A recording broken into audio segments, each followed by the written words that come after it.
Thank you, brother. Glad each of you are here. No need to take notes. You've got really detailed outlines available for you in a booklet you're going to get for attending our weekend on a marriage that glorifies God. And I think probably the best thing to do tonight is just simply to focus in and kind of listen. And if you've got some questions, kind of mark those down, and we'll have several opportunities to have this more interactive. So I want this to be really, really practical and not just lecture. How many of you have heard people in the world and even brethren talk about the marriage contract? Does that sound familiar? I hear about that all the time, even brethren. And I'm here tonight just to say that the whole idea of marriage as just a contract between two people is a secular idea. And I don't want us to fall into that secular trap. What I want us to do, part one and part two, is talk about marriage as a spiritual covenant, because that's the way the Bible describes it. And then we'll take about a 7-minute break so you can, refresh your attention span and all that good stuff. And then we'll come back at part two and we'll look at some real practical information for refreshing and instilling marital commitment. And that's when we'll pass out the flyers, the handouts, and have you go through kind of like a workshop for those of you that are married on how to do that, how to rewrite and recommit your vows to each other as a married couple. Okay, it looks like, brother, this is part two. This is not part one. So this is the beginning of part two, so we're out of order here. Sorry about that. I think it's probably because you saw the part one in the intro, and that threw you off, but that's part one, part two. So if you'd go back to what I sent you, that would be helpful.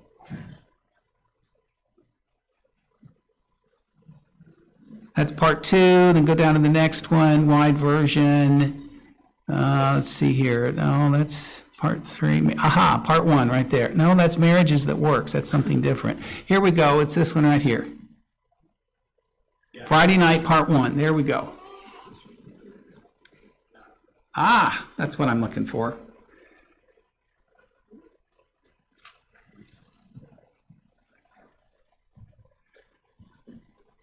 So we're looking at marriage as a spiritual covenant.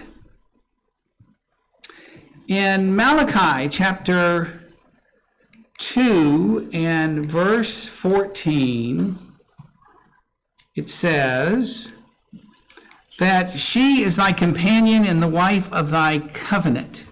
And then in Proverbs 2, 16 and 17, Solomon warns, deliver thee from the strange woman that forsaketh the friend of her youth, a reference to her husband, and forgets the covenant of her God. So when you'd think the word contract would be used in these passages, instead the term covenant is used. So what exactly is a covenant? The Hebrew word berith, which is translated covenant in at least the King James Version of the Bible, is found 280 times in the Greek and 260 times in the King James. So you can't read through the Bible without constantly running across this idea of covenant. God's covenant is a relationship of love and loyalty between him and his people. So primarily we think about the covenant relationship we have with God, and that Abraham and all the forefathers had with God, and we trace that throughout the Old Testament and then all the way to the fulfillment in the New. And then also, secondarily, we have this idea of a covenant of love and loyalty between a husband and wife. And it's fascinating to me that the original wedding traditions that we're so familiar with when we talk about going to a wedding ceremony is all based upon this idea of a covenant, which our forefathers, people, hundreds and hundreds of years ago, certainly in the Middle Ages, when a lot of these traditions that are still a part of wedding ceremonies were put together, the people that did that understood what is often forgotten by so many today, and that is that marriage is a covenant. When it comes to the idea of the Hebrew word berith, it means in the sense of cutting, a compact made by passing between pieces of flesh. And so in Genesis 15, 9 through 17, we have a discussion of this. And then once again, there is a reestablishment of the covenant with Abraham in Genesis 15, 10, 17 through 18, and in many other passages as well. The idea seemed to be that, in this case, Abram took this torch after he had dismembered these sacrifices, and he walked between the pieces of these sacrifices, and then he put them together on the altar and offered this up to God in a solemn ceremony, sort of a commitment between he and God as they reaffirm the Abrahamic covenant. So I want you to realize that the term covenant is inherently spiritual. It's not just a contract. It always involves God at the center. And we talk about wedded bliss or sacred nuptials. The idea is that this is sacred, is that God is involved and that he is the one that joins us together. And we must never forget that when we go about thinking about a wedding and thinking about who we are to marry. We've got to make sure that God is at the center of our marriage covenant. So that makes marriage a spiritual relationship. When I do marriage counseling, I tell the couple that ultimately any marriage problems are spiritual problems, because God is at the center of your marriage. And oftentimes the reason why couples have trouble is because God is not the center, and they have forgotten that. The marriage covenant is by its nature sacred. Again, Matthew 19:6, what God hath joined together, let not man put asunder. What we're looking for is a holy triune, not a human duet. And that just changes everything. And so what we're looking at is God is at the top. The husband and wife should love God more than they love each other. And that's the trick, is to find someone who actually loves God more than loves you. Because that's really where the marriage is going to thrive, as you keep that focus together. In August of 2008, this is my youngest daughter, Allison, and her husband, Brad, and they're bowing their heads as they pray at the portion of their wedding where they're asking God's blessing upon their union. And I had the privilege of performing that wedding ceremony that day. And we made God the center of the covenant and spent the whole wedding ceremony explaining to the audience what all these different things meant and how they related to this whole idea of a covenant. Solomon in Proverbs 20 and verse 25 says, "It is a snare to rashly say it is holy, and then later to make inquiry." So about 20 to 25% of marriages that don't make it fail within the first 24 months. I just marvel at that. Couples stand before God and all these witnesses and make these vows most of the time until death do them part. And then 24 months later, it's over. And how sad it is to rashly say it is holy, to make a mad dash for the altar. And I do a lot of premarital counseling, and I tell people, please slow down. You got the rest of your life to be married. What is the rush? Because you want to savor each stage of that relationship, including the courtship. And you need to really count the cost and think about these wedding vows and what kind of a serious commitment this is. It is a danger to a man to say without thought, it is holy, and after taking his vows to be questioning if it is necessary to keep them. And that's really an unfortunate kind of aspect of our modern age, is people will walk away from a marriage and often not really give any thought to it. The Message paraphrase says this: "An impulsive vow is a trap and later you'll wish you could get out of it. And so the first thing we want to do is make sure that we're prayerful about our mate selection, that we're really serious about, can this person really help me get to heaven? The real question you want to ask yourself, I'm so glad there's so many young people here tonight. The real question you want to ask yourself is not, is this love? Do we really love one another? Love is important, of course. But the real issue is this God's will? That's what really matters. Because you can fall in love with your secretary at work and be a married man and want to get out of your marriage and direct your feelings of love and passion and lust in the wrong direction. And you can have those same kind of feelings directed towards someone that is not God's will for you, even though you're single and in a position to get married. And so that's the issue that every true Christian who understands what's involved in a covenant needs to focus in on.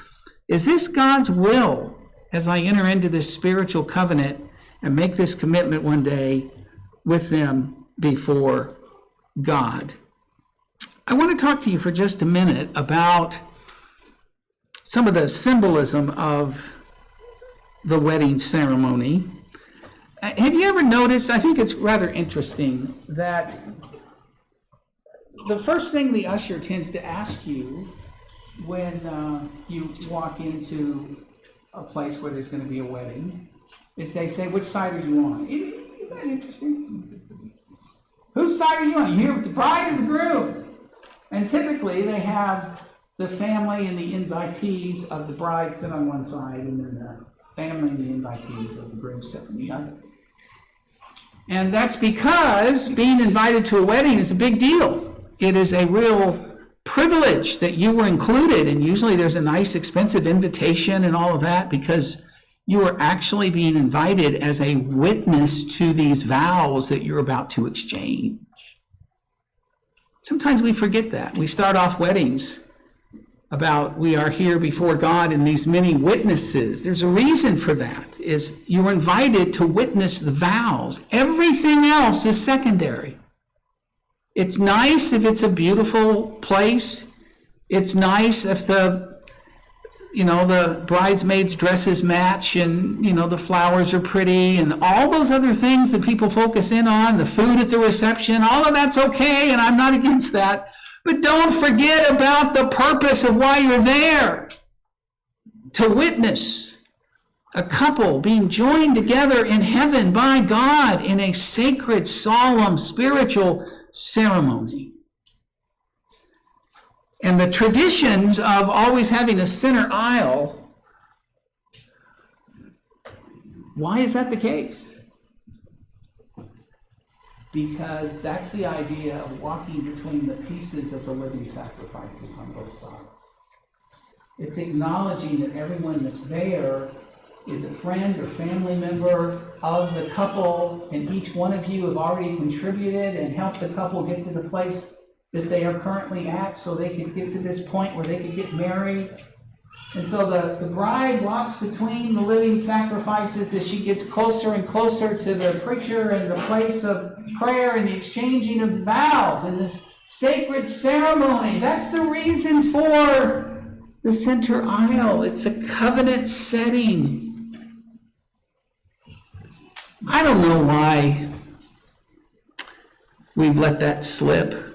I didn't even know that was the case until years ago when I was preparing for my marriage and family class. I ran across this booklet called The True Significance of the Wedding Covenant. And it is really well documented and backed up the things I'm telling you today about these things. Why is there a white runner typically in a traditional wedding? Because it represents getting closer and closer to God and the place of prayer and holy ground.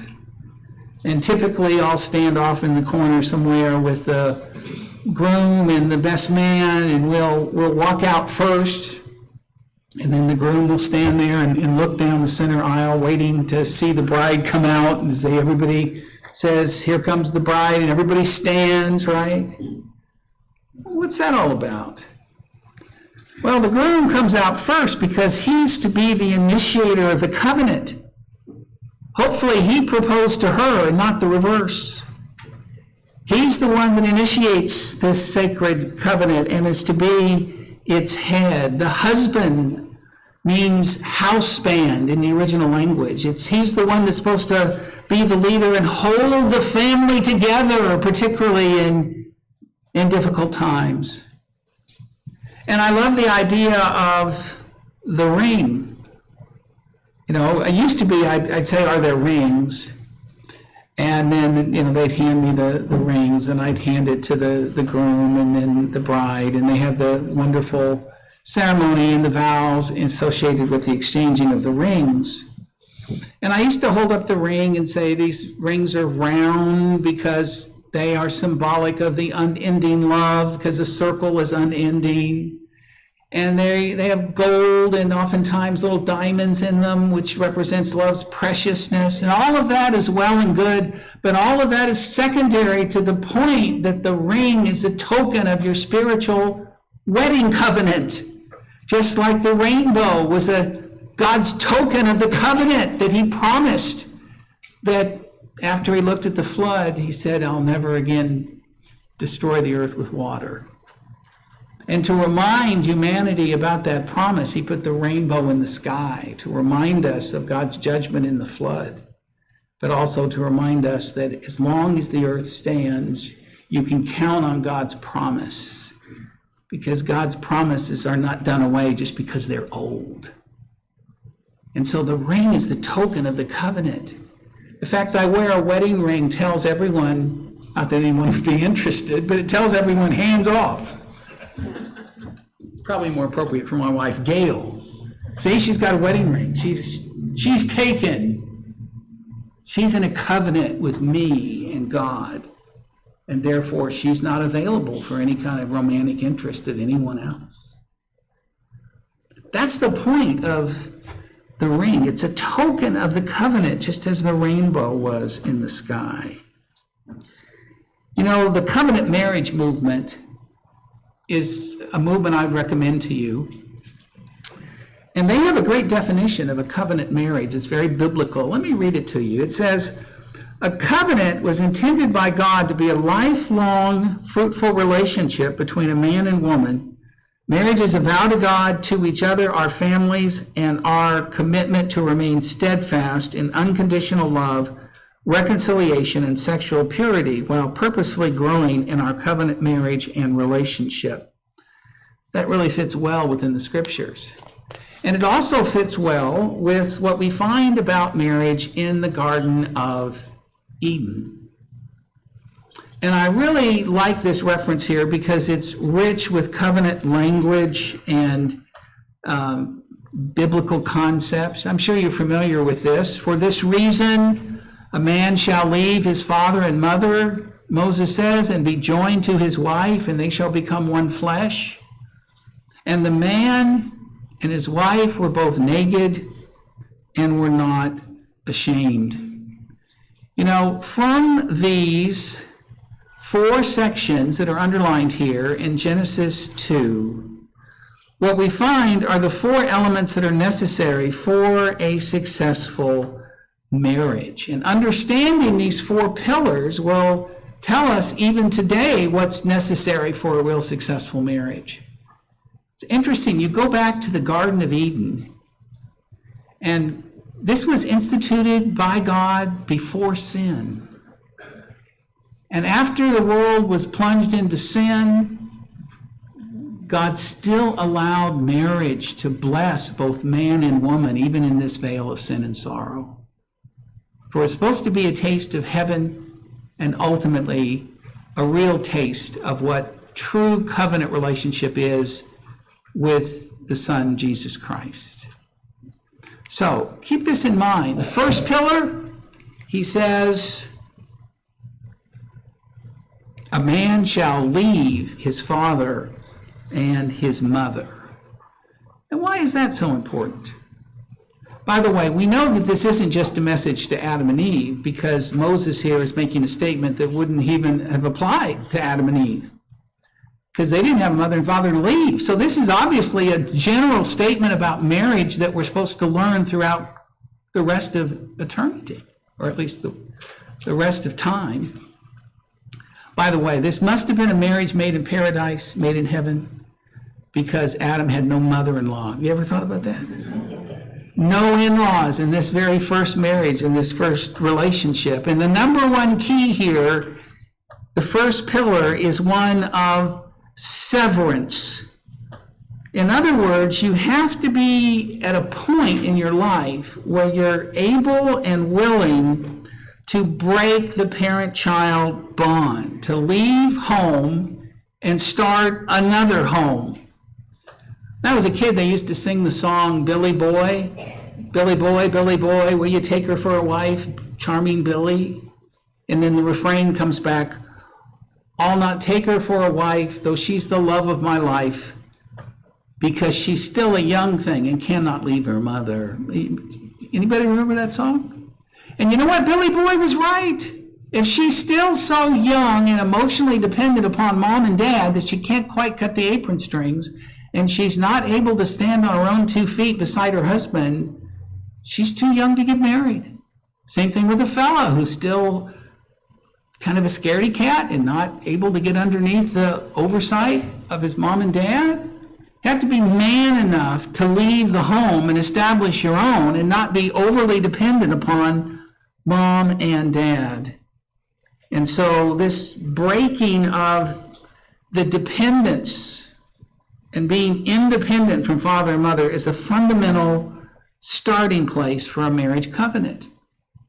Then the second thing he says, and you be joined to his wife. Now the word here, joined, is an interesting word. Some places say cleave to his wife.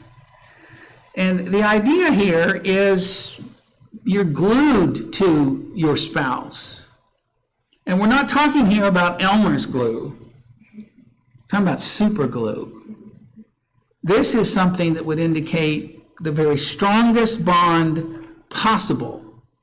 Matthew 19:6, what God hath joined together, glued together until death do you part, is something you need to understand. In the NIV, the word here is united to his wife. Literally means to cling or to keep close. According to Vine's Dictionary of New Testament Words, a cleaving to God is equivalent to loving God. You know, there are two things that you must never do prematurely: embalming and divorce. I'm serious about that. Please do not embalm me before my time. Be a very painful thing to go through, right? And don't divorce until it's God's time as well, because that's a very painful thing to go through as well, both for the couple and everyone else that they touch, especially those poor children. And so we understand that one of these days we're going to die, that we're all mortal. And I think, according to the scriptures, the day of our death is predetermined. It's appointed for man once to die, right? And then cometh judgment. We just have to live with that. Not meant to live here forever. Hopefully that won't destroy our joy and our appreciation of life as we enjoy it now. But that's just a part of what any mature individual has to deal with, the fact that one of these days they're going to meet their Maker. They're going to leave this earthly body. And once you get married, it's appropriate to look at this in a similar fashion. You cleave to your love, and you love your choice. Period. You just both have this commitment to one another, rather than always think about, well, if it doesn't work out, I can always bail. Not if you are committed to God in the way you should be. It's not you get married until divorce do you part. It's you get married until death do you part. So there's severance, then there's permanence. And then the third aspect, he says that you become one flesh. Now, obviously, this includes the consummation of the marriage, but there's so much more to this than just that. This has to do with unity. This is so much broader than just the physical. This includes emotional nakedness, is the way I like to describe it. You're one mentally, you're one spiritually, you're one emotionally. You function together as a unit. And that is so important. Marriages don't need more television. What they need is more transparency and vulnerability. Because do you know what is the essence of passion? Everybody wants passion in the bedroom and passion in their marriage. How does that come about? It's the free exchange of feelings without any walls that have crept up between the two of you. That's where you have real passion. And to have passion, you've got to have trust. You've got to have oneness. You've got to be able to share your deepest thoughts and dreams and doubts and insecurities. You may not feel comfortable sharing that with other people, but you can share it with your spouse because you become one. And that's what a marriage made in heaven is all about. Now, if you can have the severance and the commitment, the permanence, and you can have the one flesh, oneness, unified mentality together, then you're ready for the fourth pillar.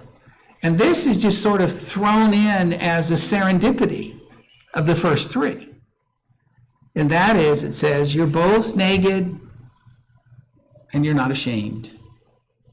You can really be your true self with your soulmate. That's intimacy. And that's why people get married in America, isn't it? People get married because they want a soulmate. They want intimacy. I love to think about that word as meaning, into me I see. So do you have someone that you can really be completely honest with and share your feelings with? That's God's plan for marriage. It goes all the way back to the garden. And that's what God wants for each of us.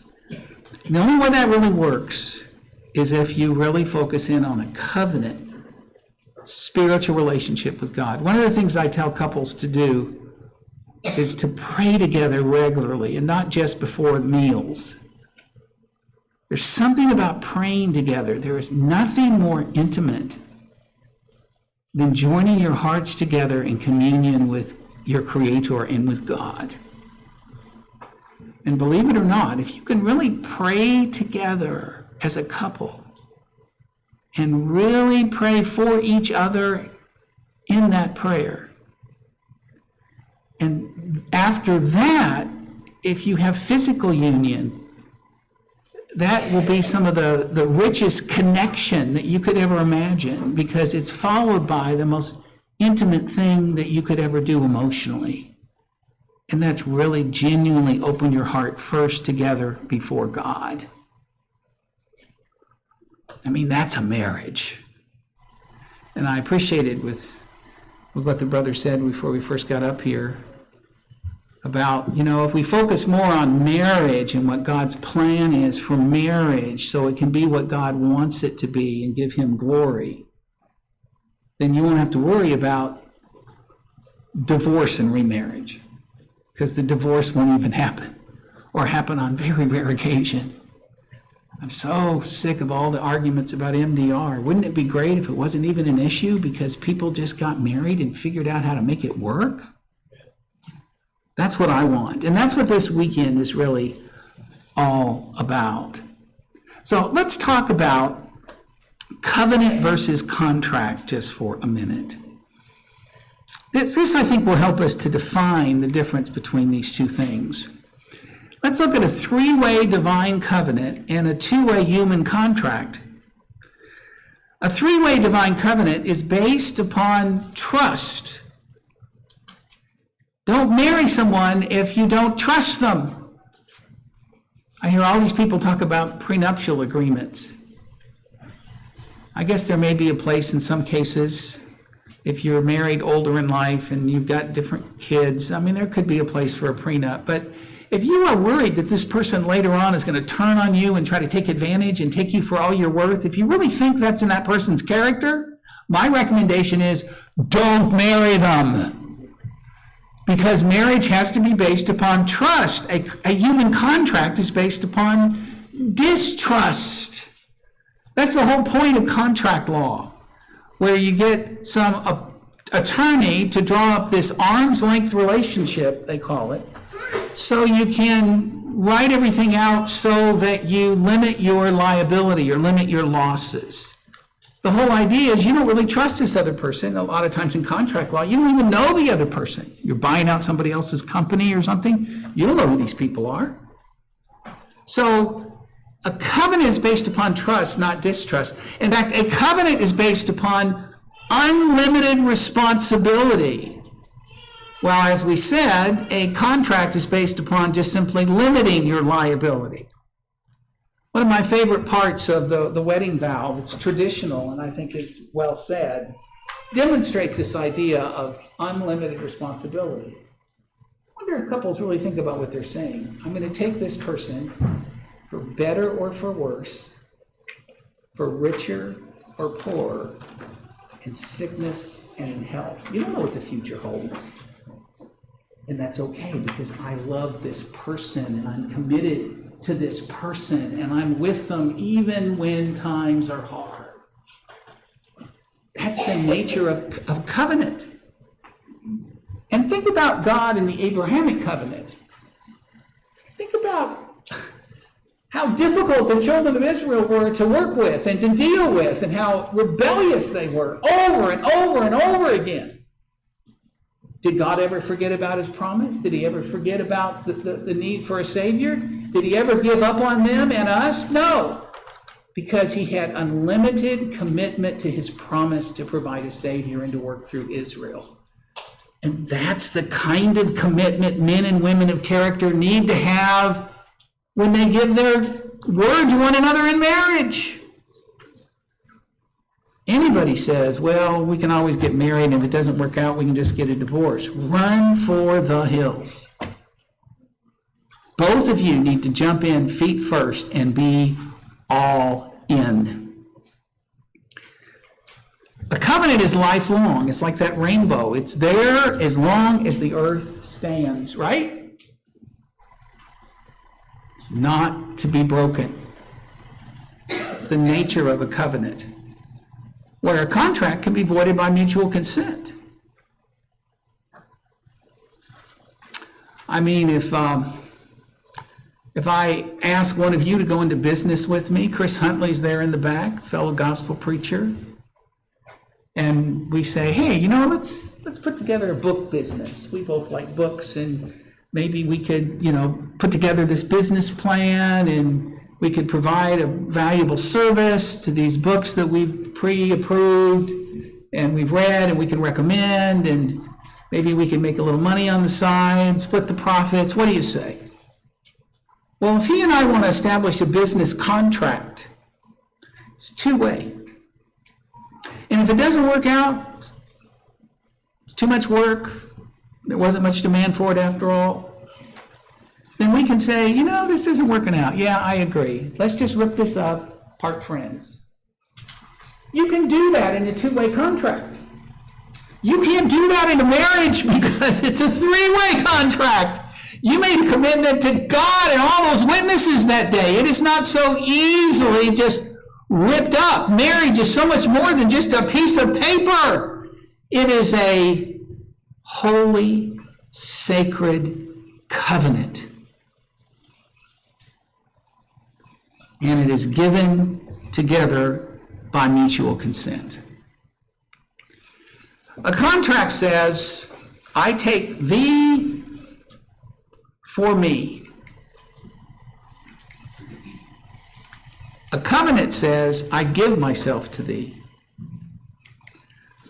A contract says, you had better do it or else. Here are the consequences in the contract. A covenant says, how may I serve you? A contract says, what do I get out of this?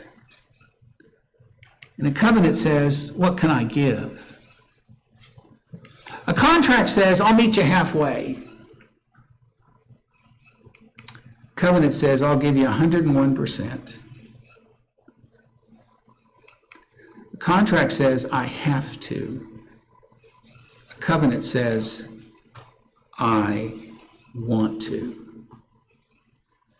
Because a covenant is a joyous union where both parties get a thrill out of trying to outgive to the other. That's what a marriage covenant is really all about.